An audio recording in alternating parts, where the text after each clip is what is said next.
Right now, there's a huge new movie called The Odyssey, directed by Christopher Nolan, hitting theaters. But most people watching the trailer are wondering the same thing. What actually is The Odyssey? Because unlike most Hollywood movies, this one isn't based on a book. It's based on a poem that's almost 3,000 years old. So today, let me tell you the story simply. So when you go to the theater to enjoy the movie, you actually know what's going on. Long before novels, before books, before writing was even common, ancient Greek storytellers would travel from village to village, performing long stories out loud, sometimes for hours, in front of crowds gathered around fires. Around 2,700 years ago, one of these stories, told over and over and finally written down, became legendary. People credit it to a Greek poet named Homer, though nobody actually knows for sure if he was one man, several people, or maybe a legend himself. That story was called the Odyssey, and it's the reason we still use the word Odyssey today to mean a long, difficult journey. The story begins with a war. A massive 10-year war between the Greeks and the ancient city of Troy. That's actually the story from another one of Homer's poems, called the Iliad. The Odyssey picks up right after that war ended.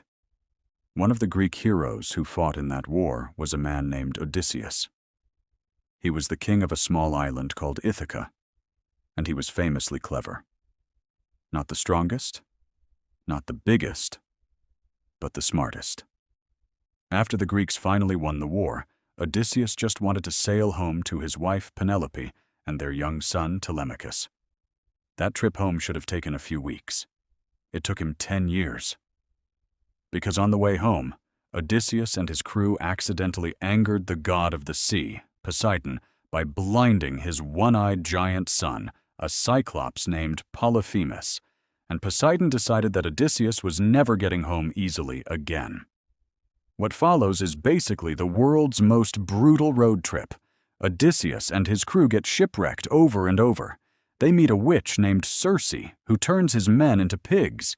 They sail past monsters, past sirens whose songs are so beautiful. Sailors crash their ships trying to reach them.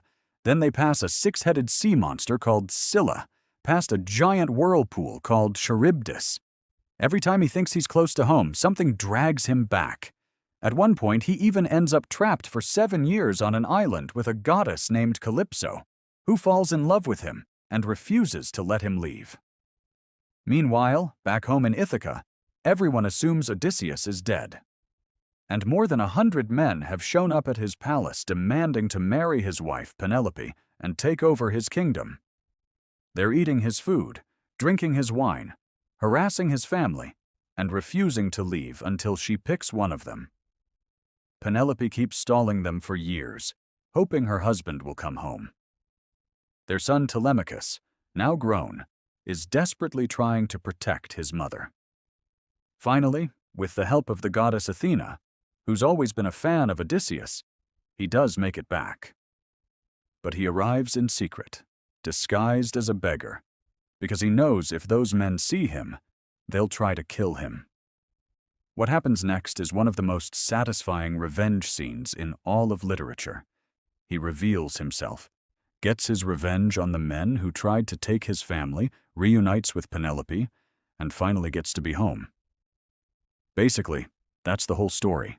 It's about war, monsters, and gods, but really, at its heart, it's about a man just trying to get home, and everything the world throws at him along the way. And that's the story Christopher Nolan is bringing to the big screen. Follow for more explained mythical mysteries and real history behind everything trending right now.